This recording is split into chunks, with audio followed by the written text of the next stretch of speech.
Pastor Ok-soo Park's Bible seminar for the first half of 2024 ended this week at Daejeon Good News Hanbat Church. The Bible seminar was held with great interest from Daejeon citizens, and many of them attended and heard the gospel for 3 days, including over 2,000 seniors invited by Silver University and over 100 foreign attendees.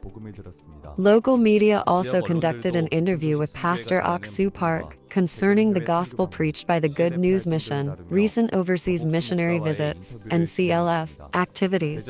On the last day of the seminar, there was an Easter cantata performance, and Pastor Ok-soo Park preached the gospel through a sermon from John chapter 5, talking about the change of heart that occurs when one accepts the word. Through Pastor Park's Bible seminar in the first half of 2024, churches in Daejeon and Chuncheon testified that they were able to feel God's gracious guidance at every moment.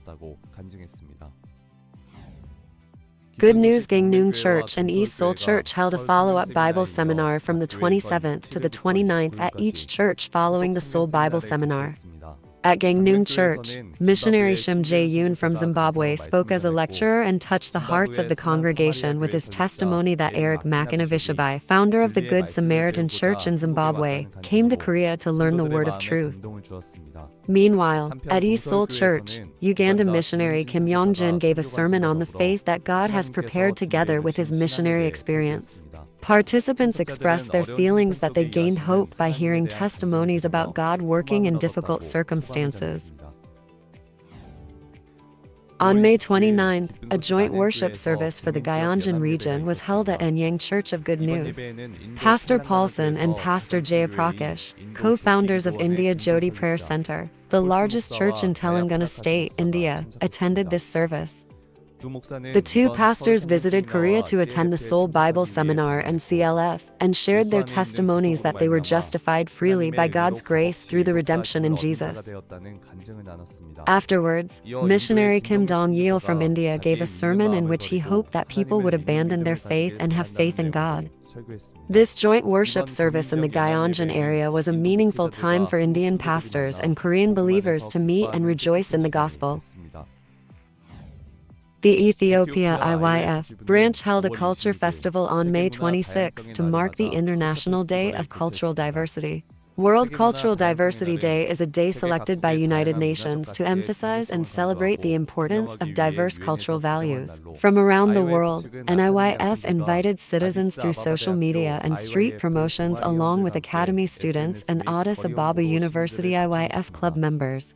At the event, booths were done to introduce the cultures of various countries like Korea, Mexico, and China, and activities with IYF and Ethiopia were introduced. Visitors who saw the traditional performance of Good News Course said it was a time to receive the happy energy of IYF and that they would like to work with IYF in the future. The Nigeria IYF Lagos branch held a children's camp from the 25th to the 27th of May to celebrate Children's Day. At the camp, held under the theme of Open Positive Smile, about 250 children learnt to sing and dance and enjoyed a variety of programs such as traditional Korean games and mind recreation. In particular, the Mind Lecture was an opportunity to learn about potential and the importance of positive thinking. The Nigeria IYF Lagos branch said that it plans to spread the gospel to many people through various events in the future. On 26 May, Benin Good News Cotonou and Simi Church held an outdoor worship service together at the Port Knob Beach. The believers invited their family and friends to attend an outdoor worship service. Missionary Kim Seong-hwan of Cotonou Church preached that believing in God means believing in Jesus, the one sent by God. After the service, regional meals and sports competitions were held and the believers had a great time.